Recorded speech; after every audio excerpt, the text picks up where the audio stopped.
En fait, le laboratoire des écosystèmes et sociétés en montagne travaille sur les interactions entre l'homme et la nature, et donc ça dans un cadre autour de Grenoble, donc forcément sur les montagnes.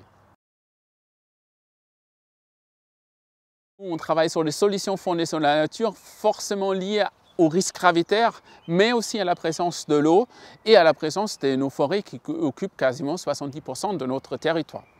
Et ces solutions fondées sur la nature, sur lesquelles on travaille en fait sans le savoir depuis 30 ans, 40 ans, aujourd'hui ont pris toute la place dans la société. Et notre objectif, dans une approche à la fois disciplinaire, avec des écologues, des personnes qui travaillent plus sur la foresterie, des économistes ou des personnes qui travaillent en sciences sociales, c'est de rassembler nos connaissances disciplinaires pour travailler sur cet objet plutôt interdisciplinaire de solutions fondées sur la nature.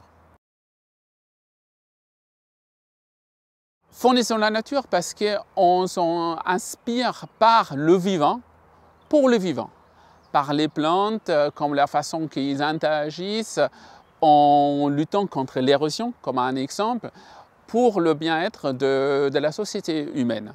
Et donc, du coup, c'est des solutions qui sont inspirées par la nature pour la société humaine, par le vivant, pour le vivant.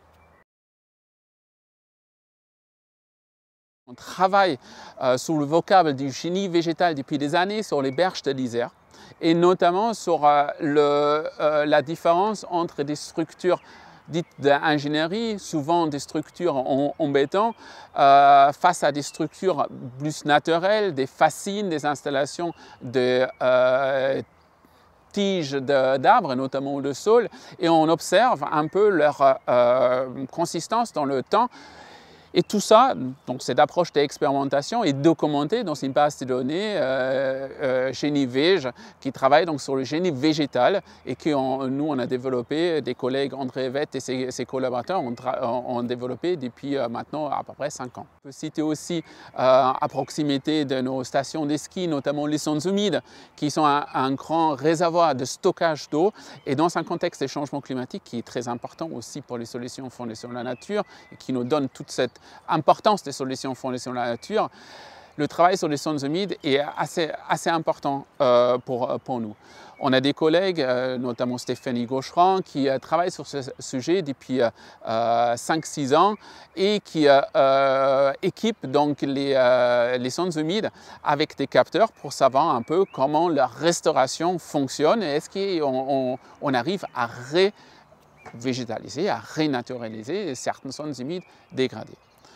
Dans la recherche, on travaille sur 3 approches qui sont souvent l'observation, l'expérimentation et la simulation en fait. Une des marques de fabrique de l'ESM, c'est de travailler aussi en appui aux politiques publiques.